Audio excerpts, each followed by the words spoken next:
Hello, good afternoon. Today we are going to be looking at nature of matter. Now, if you check the previous video, we talked about nature of matter, but I call it nature of matter 1.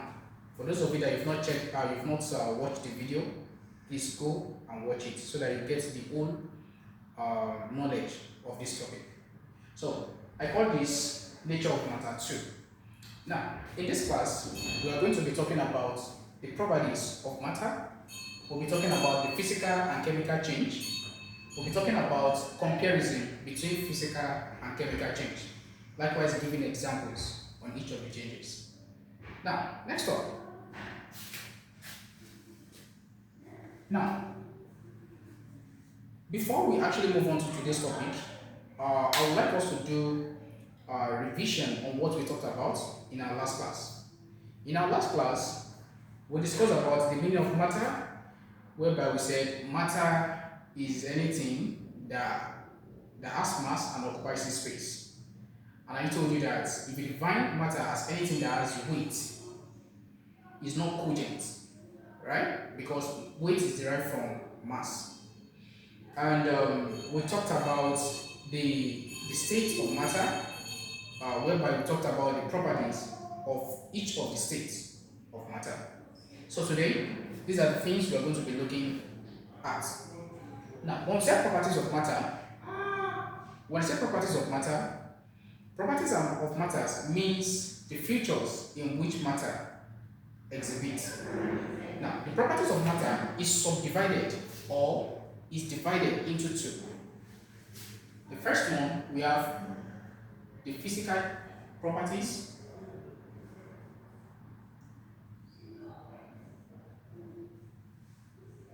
while the second one, we have chemical properties.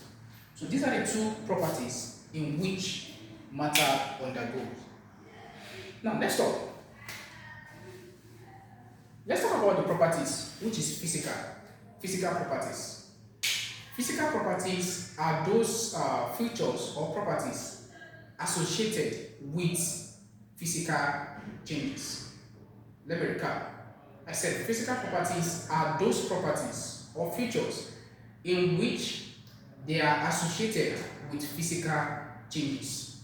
Now let's give an example, a typical example of these properties. We have numerous examples of physical properties. Examples like melting point, melting and boiling point, ductility, malleability, crystalline, and so on and so forth. So all these are the examples of physical properties. Now, the next one, chemical properties. What are chemical properties? Chemical properties are those properties or are those changes in which matter exhibits or are those changes in which matter undergoes. Now let's give examples of this. A typical example of chemical properties is iron rust. Iron rust. And don't forget, what caused the rusting of iron is two things, which is water and air. Because iron itself, or iron 3 oxide is permeable to air and water. So that's that. Next up, you remember, if you can recall, when I was talking about physical change, physical properties, I said there are those words, features or properties associated with physical change. I made mention of what? Physical change. And when I was talking about chemical properties, I made mention of what? Of chemical change. Now, let's talk about physical change first, before the chemical change. When I say physical change or physical changes are those changes that are reversible, in which new substance or new product is not formed. I said physical changes are those changes, or they are the kind of changes in which they are reversible and no new substance is formed. So that's that. Let's give a typical example of this change. Now, if I have salt, and I add water to the salt. This will give me salt solution. It will give me salt solution. Salt plus water to give salt solution. This is an example of physical change. Don't forget, I said physical change are reversible, right? They are those changes that are reversible. That is, they can be brought back to their original state. Now, meaning that if I have this solution, I can still transform it back to the original state, whereby I will have the salt and water. Let's see. So technically, this is a forward reaction. This is a forward reaction,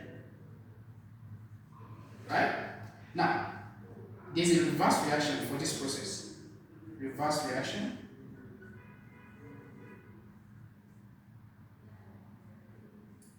Now, for the reverse reaction, I have what? I have the content, which is salt solution. Salt solution. Right? Now, there's a process I have to apply, there's a process I have to apply to this content, to this solution, to bring back the salt and water. And the process is called evaporation. Evaporation. Now, if I apply this process to this solution, I'll get my what? Salt and water. So this is the reverse reaction of the process. Now, don't forget, you notice something. Salt is a solute. Water is a solvent. Salt solution, this content, which is salt solution, is a solution. I made mention of those three things, which are solute, solvent, and solution. So in case you come across them, when it says solutes are solid substances. Then solvents are liquid substances. Why solution? Solution is the mixture of solutes and solvents. So that's that. So salt is a solute here, water is a solvent here. Why salt solution is the solution in this reaction. So now let's now talk about, when I was talking about chemical properties, I said chemical properties are those chemical changes, right, in which matter undergoes, right? I made mention of chemical change. So let's talk about that too. Chemical change. Chemical change. When I say chemical change, it is just like it is vice versa, right? For physical change and chemical change, they are just vice versa. Now, when I say chemical change are those changes. Chemical changes are those changes that are irreversible and in which new substance are formed or new substance is formed. Let me recap. I said the chemical changes are those changes that are irreversible. Irreversible. Let me write down the word. Irreversible.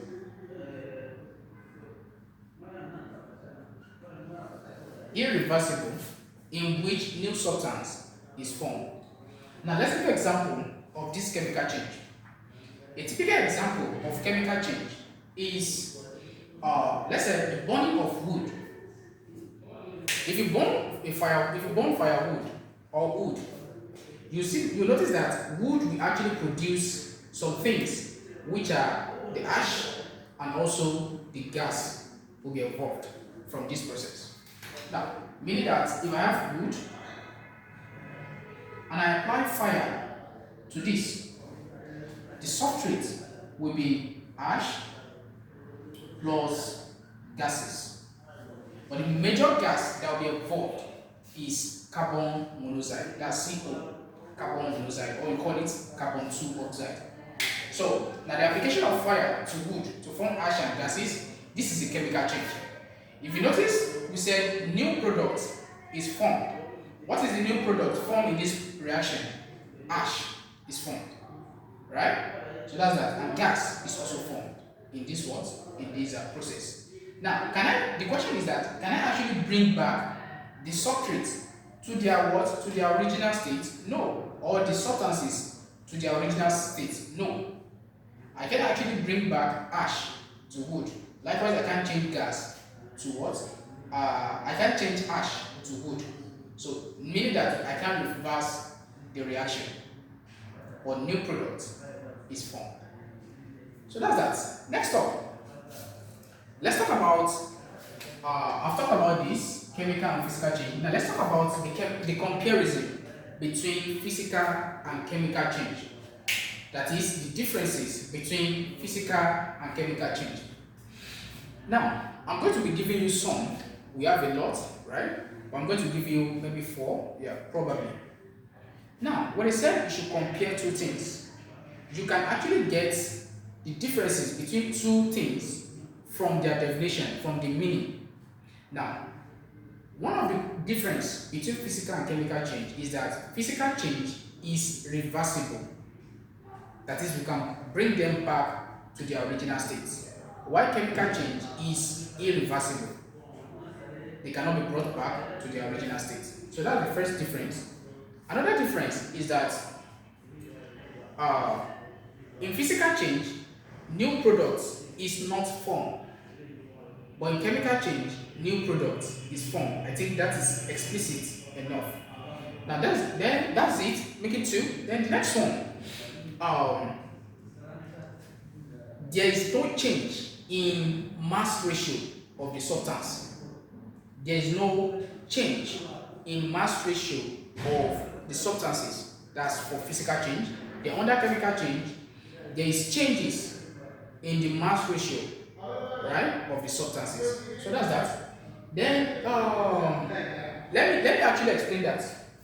For example, let's say for chemical change, the wood I have 30%, and for this I have 40% of fire. That doesn't mean that the substrate will actually exhibit the percentage by mass of what was added to bring the new product. There will be a reduction in the mass ratio. But for physical change, when I actually mention salt and water, right? I got salt solution. In the reverse process, to get salt and water, I'll get the actual amount of percentage by mass of the substances after being brought back to their original state. So that's that. Next up. Now, another difference is that physical change, there is no great amount of heat in physical change. But for chemical change, there is great amount of heat, right? So you can see the example I gave here, the heat that is generated from this process is actually great, right? But here, there's no amount of, or there's no great heat, or there's little. Let me just use that. In terms of, in some cases, right, there's no or there's low amount of heat applied during the process. So this comes to the end of today's class. Now, don't forget, we talked about the properties of matter, whereby we said properties of matter are classified into two, which are physical properties and chemical properties. We said physical properties are those properties or features associated with physical changes. We gave examples like what? Like salt. We gave examples like malleability. We talked about ductility. We talked about crystalline. We talked about boiling point and melting point too. So under chemical change properties, we said chemical properties are those changes in which matter, are the chemical changes in which matter undergoes, right? We gave examples like what? Like iron rust. Don't forget, now, we said iron rust, right, is an example of what? Of this change we are talking about, right? So that's that. Then we talked about the physical and chemical changes, whereby we said physical change is a kind of change whereby it is reversible, whereby the changes are reversible. We gave examples like what? Like salt. plus what plus water to give such solution. Then we gave example of ice block, right? This is okay. That's another example. A layman example is ice block being melted to water. If I freeze, I can reverse the process. That is freezing of the water to become ice block. Then we talked about chemical change, right? We gave example. We said chemical change are those changes that are irreversible and new product is formed. We gave examples like wood plus water, the application of fire to wood to give ash and gases. So in which this process cannot be reversed. So those are the things, and we talk about the comparison between the physical and chemical change. So this comes to the end of today's class. In our next class, we are going to be discussing about elements, compound, and mixture. So that's what we'll be talking about in our next class. Do watch the 2 videos on nature of matter so that you get the full knowledge on this topic. Thank you so much. Have a blissful day. Keep liking, sharing, comment, and subscribe. Bye.